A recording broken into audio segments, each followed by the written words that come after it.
नमस्कार, स्वागत है आपका इंडिया न्यूज बिजनेस पर और मैं हूं आपके साथ दीक्षा राठौर। आइए नजर डालते हैं आज की टॉप 10 खबरों की ओर। केंद्र सरकार ने भारतीय जनता पार्टी के वरिष्ठ नेता लाल कृष्ण आडवाणी को सर्वोच्च नागरिक सम्मान भारत रत्न से सम्मानित करने का ऐलान किया है। इसकी जानकारी खुद पीएम मोदी ने एक्स पर पोस्ट करते हुए दी। बता दें कि कला, साहित्य, विज्ञान, समाज सेवा और खेल के क्षेत्र में देश के लिए एक्स्ट्रा ऑर्डिनरी कॉन्ट्रीब्यूशन देने वाले लोगों को भारत रत्न से नवाजा जाता है। प्रधानमंत्री नरेंद्र मोदी ने आडवाणी को सर्वोच्च नागरिक सम्मान भारत रत्न दिए जाने पर खुशी जाहिर की है। लाल कृष्ण आडवाणी 5 बार लोकसभा और 4 बार राज्यसभा से सांसद रही हैं। 3 बार भारतीय जनता पार्टी के अध्यक्ष भी रह चुके हैं। 2002 से 2004 तक वो देश के उप प्रधानमंत्री भी रहे हैं। साथ ही आपको बता दें कि 2015 में उन्हें पद्म विभूषण से भी सम्मानित किया गया था। 2002 से 2004 के बीच अटल बिहारी वाजपेयी की सरकार में वो 7वें उप प्रधानमंत्री रहे। वो भाजपा के फाउंडर मेंबर्स में भी शामिल है। आडवाणी के राजनीतिक करियर की शुरुआत 1942 में राष्ट्रीय स्वयंसेवक संघ के कार्यकर्ता के रूप में हुई थी। मोटर्स ने फाइनेंशियल ईयर 23-24 की तीसरी तिमाही के नतीजे जारी कर दिए हैं और कंपनी का नेट प्रॉफिट सालाना आधार पर 138% बढ़कर 7,025 करोड़ रुपीस का हो चुका है। एक साल पहले सेम ड्यूरेशन में टाटा मोटर्स ने 2,958 करोड़ का नेट प्रॉफिट दर्ज किया था।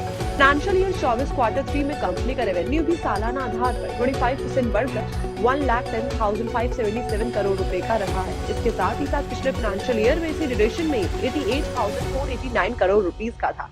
अगर ऑपरेटिंग प्रॉफिट यानी कि एबिटा की बात करी जाए तो अक्टूबर-दिसंबर तिमाही में सालाना आधार पर 59% बढ़कर 15,333 करोड़ रुपीस का रहा है, जो कि एक साल पहले 9,644 करोड़ रुपीस का था। वहीं एबिटा मार्जिन की बात करें तो ये 13.94% पर पहुंच चुका है। फिस्कल ईयर 23-24 की तीसरी तिमाही में 12.9% का रहा था। अमेज़न पर जरूरत का हर सामान मिलता है, ये तो आप जानते ही होंगे, लेकिन क्या आपको पता है कि यहाँ पर घर भी मिलता है? कई युवा अब अपना घर का सपना बैठे बैठे पूरा कर रहे हैं। वो कम दाम में ही रेडीमेड आलीशान घर खरीद रहे हैं। इन घरों की बिक्री अमेज़न पर हो रही है। अमेरिका में लोग इसे खरीद रहे हैं। देश में घरों की बढ़ती कीमत को देखते हुए लोगों को अब यही घर किफायती लग रहा है। 25 से 30 साल की उम्र तक के युवा एजुकेशन लोन समेत बाकी कई खर्चों की वजह से अपने खुद के घर का सपना पूरा नहीं कर पाते, लेकिन अब वो धड़ाधड़ इस घर को खरीद रहे हैं। एक कंटेंट क्रिएटर ने सोशल मीडिया पर एक वीडियो को शेयर किया और लिखा कि मैंने अभी अमेज़न से घर खरीदा है। मैंने एक बार इसे देख लिया तो फिर दोबारा सोचा नहीं। ब्रायंट ने इसे $26,000 यानी कि करीब 21 लाख रुपए से कुछ ज्यादा की कीमत में 16.5 × 20 फीट का घर खरीदा है। इसमें किचन, लिविंग रूम, बेडरूम और बाथरूम है। इसमें पहले से इंस्टॉल किया हुआ टॉयलेट और शावर भी है। आप जानते हैं कि देश के फॉरेक्स रिजर्व में एक बार फिर से बढ़त देखने को मिली है। 26 जनवरी को समाप्त सप्ताह में देश का विदेशी मुद्रा भंडार 59.1 करोड़ डॉलर बढ़कर 616.733 अरब डॉलर हो गया है। इससे एक हफ्ते पहले फॉरेक्स रिजर्व का टोटल रिजर्व 2.795 अरब डॉलर की भारी गिरावट के साथ 616.143 अरब डॉलर रह गया था।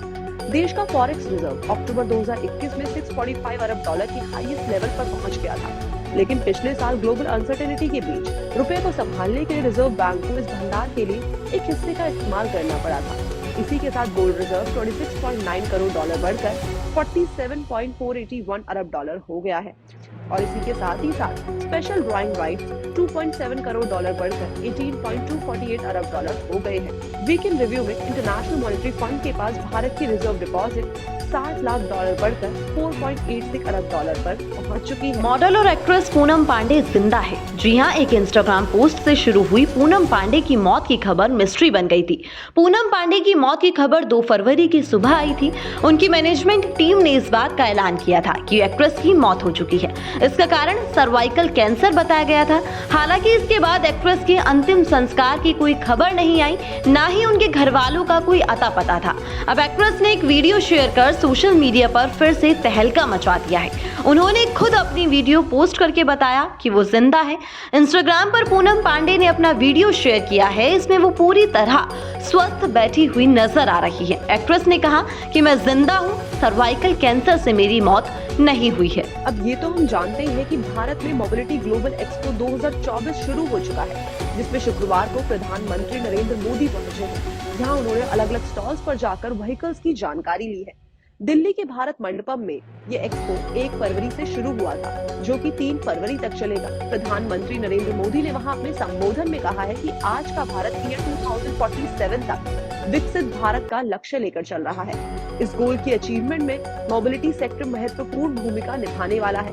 आज का भारत फ्यूचर पॉलिसीज को ध्यान में रखते हुए नई नीतियां बना रहा है और इसमें निश्चित तौर पर मोबिलिटी सेक्टर के लिए एक स्पेशल जगह है और बजट में भी इसका विजन देखा गया है। दिल्ली में हो रहा एक्सपो देश का पहला मेगा मोबिलिटी शो है। इसमें 50 से ज्यादा देशों के 600 से ज्यादा एग्जीबिटर शामिल हुए। इंडिगो एयरलाइन जो कि भारत की सबसे ज्यादा डोमेस्टिक फ्लाइट ऑपरेट करती है, आपको बता दें कि इंडिगो एयरलाइन ने अपने फाइनेंशियल ईयर 23-24 के थर्ड क्वार्टर के रिजल्ट्स को अनाउंस कर दिया है। रिजल्ट्स के अकॉर्डिंग थर्ड क्वार्टर में कंपनी का जो नेट प्रॉफिट है उसमें 110.7% की ग्रोथ देखी गई है, जिसके बाद कंपनी का जो नेट प्रॉफिट है वो 2,998 करोड़ रुपए का रहा। जबकि अगर हम इसे पिछले फाइनेंशियल ईयर से कंपैरिजन करें तो पिछले फाइनेंशियल ईयर में कंपनी का जो नेट प्रॉफिट है वो 1423 करोड़ रुपए का था।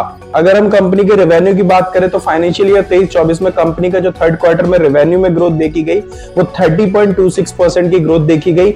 इसके अलावा जो कंपनी का रेवेन्यू रहा वो 19,452 करोड़ रुपए का रेवेन्यू रहा। 22 जनवरी को राम मंदिर के प्राण प्रतिष्ठा कार्यक्रम के बाद से लेके अब तक की अगर हम बात करें तो राम मंदिर में लोगों ने दिल खोल के दान दिया है। 23 जनवरी को ये जो राम मंदिर है ये लोगों के लिए यानी कि जनता के लिए, आम पब्लिक के लिए ओपन हो गया था और उस दिन से लेके अगर हम अभी तक की बात करें तो मीडिया रिपोर्ट्स के अकॉर्डिंग पिछले 10 दिन में लगभग 12 करोड़ रुपए के आसपास का दान जो है वो मंदिर में आया है।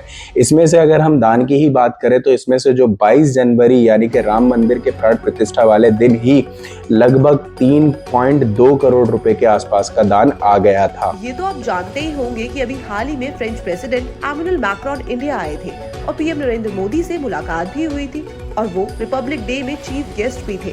अब इसके बाद ही आईफिल टावर को देखने जाने वाले टूरिस्ट अब यूपीआई के जरिए आइकॉनिक मॉन्यूमेंट की बुकिंग कर पाएंगे।